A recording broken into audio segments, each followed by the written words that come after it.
Sampaikan kembali informasi pilihan pagi ini. Buruknya cuaca yang mengganggu pasokan ikan segar serta naiknya biaya produksi akibat kenaikan BBM, perajin ikan asin di Pantura terancam gulung tikar. Imbas perbaikan di kilometer 84 Jatiluhur Purwakarta, tol Cipularang arah Jakarta macet. Menikmati pemandangan gemerlap lampu kota Bandung dari kafe di perbukitan Dago.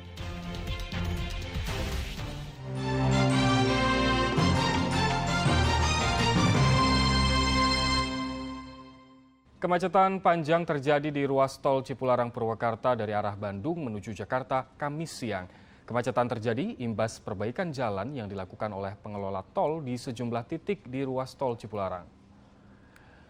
Antrean panjang kendaraan terjadi sepanjang Kamis siang di ruas tol Cipularang Purwakarta.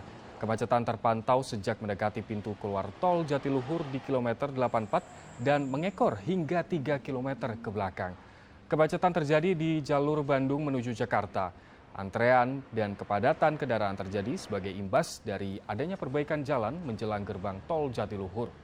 Pekerjaan perbaikan dan pemeliharaan jalan tol Cipularang saat ini juga dilakukan di sejumlah titik, baik dari arah Jakarta menuju Bandung maupun sebaliknya. Para pengendara dihimbau tetap berhati-hati dan tetap sabar saat melintas di sekitar perbaikan jalan.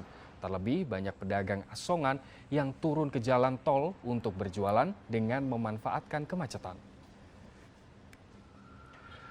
Kekerasan yang dilakukan prajurit TNI Angkatan Darat terhadap supporter Arema FC di Stadion Kanjuruhan Malang, Jawa Timur memancing kecaman dari masyarakat.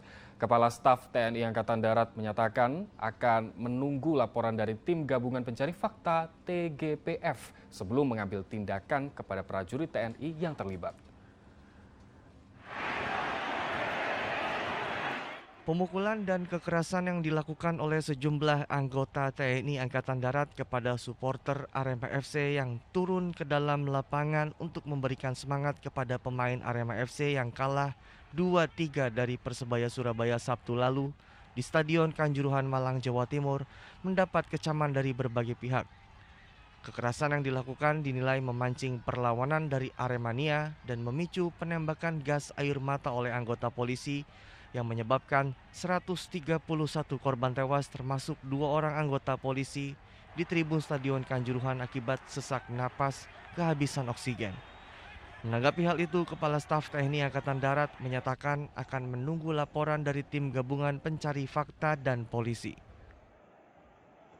Kita nunggu tim dari TGPF, ya, Tim Gabungan Pencari Fakta. Kita tunggu dari kepolisian juga menyerahkan kepada TGPF untuk mencari sebenarnya yang terjadi apa. Ya, kita tunggu. Sebelumnya sejumlah video yang direkam oleh penonton yang berada di Stadion Kanjuruhan Malang, Jawa Timur menunjukkan tindak kekerasan yang dilakukan sejumlah anggota TNI yang bertugas mengamankan jalannya pertandingan kepada para penonton yang turun masuk ke lapangan setelah pertandingan Arema FC melawan Persebaya Surabaya berakhir. Panglima TNI Jenderal Andika Perkasa sebelumnya juga menyatakan telah melakukan pemeriksaan terhadap 5 orang prajurit terkait tragedi Kanjuruhan Malang. Dari 5 prajurit yang telah diperiksa, 4 diantaranya mengakui melakukan tindak kekerasan terhadap supporter Arema FC.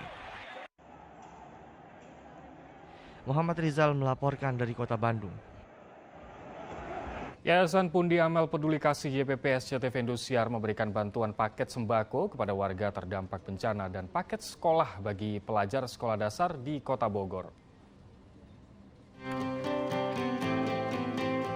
Menyalurkan donasi pemirsa SCTV dan Indosiar, tim Yayasan Pundi Amal Peduli Kasih YPP SCTV Indosiar bersama petugas Kecamatan Bogor Tengah memberikan bantuan kepada salah satu warga yang terdampak bencana angin puting beliung di Kelurahan Cibogor, Kota Bogor Rabu lalu.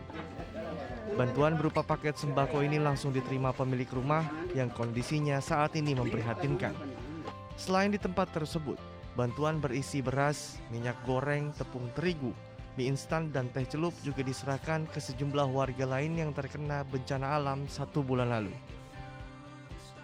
Kebetulan ini udah roboh, kebetulan karena ini rumah tua kan. Kondisi ininya juga pondasinya bukan dari batu, tapi dari kayu. Kena bencana puting beliung atau gimana? Ya, Total ada 250 paket bantuan sembako yang diberikan untuk meringankan beban para korban bencana.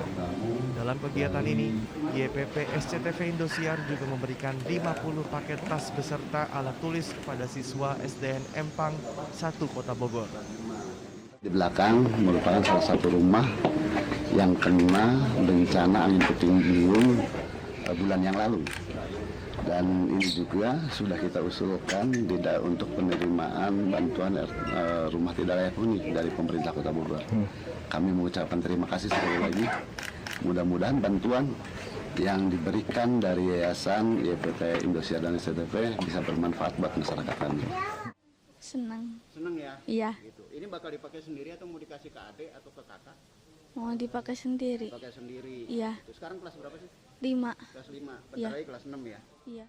Bantuan dari seluruh pemirsa SCTV dan Indosiar ini diharapkan bisa memberikan manfaat bagi mereka yang membutuhkan. Iwan Kurniawan melaporkan dari Kota Bogor. Berburu kafe unik di Bandung kini jadi gaya hidup yang tak terpisahkan. Pemandangan indah, tempat yang nyaman, dan makanan yang enak jadi incaran mereka yang gemar nongkrong di kafe.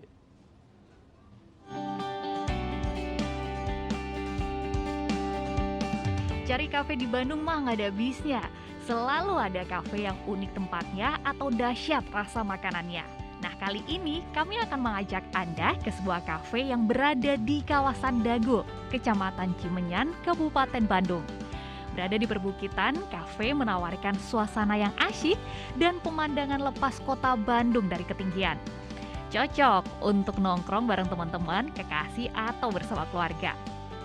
Gemerlap kelap-kelip pemandangan cahaya kota yang biasa dinikmati saat malam menjelang sepertinya menjadi inspirasi penamaan kafe ini.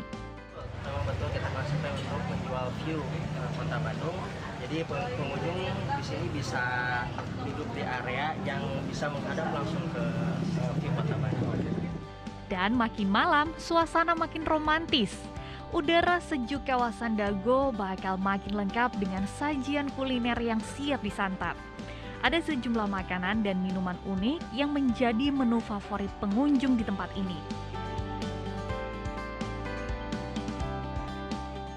Untuk yang gemar kuliner ala barat dan fusion, ada Bukit Bersinar, roti croissant berisi ayam katsu, dan campuran sayuran.